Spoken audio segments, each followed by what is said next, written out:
বিজ্ঞানীৰ নতুন সম্ভাৱনাময় বাসযোগ্য গ্ৰহৰ সন্ধান সম্প্ৰতি ইউৰোপিয়ান সাউথাৰ্ণ অবজাৰভেটৰী ভেৰি লাৰ্জ টেলিস্কোপৰ সহায়ত বিজ্ঞানীয়ে নতুন এক সম্ভাৱনাময় বাসযোগ্য গ্ৰহৰ সন্ধান লাভ কৰিছে পৃথিৱীৰ পৰা আনুমানিক 5.96 আলোকবৰ্ষ দূৰত্বত থকা এই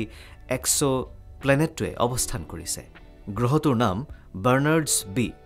বাৰ্নাৰ্ডছ নামৰ নক্ষত্ৰটোক কেন্দ্ৰ কৰি ঘূৰি আছে এই গ্ৰহটো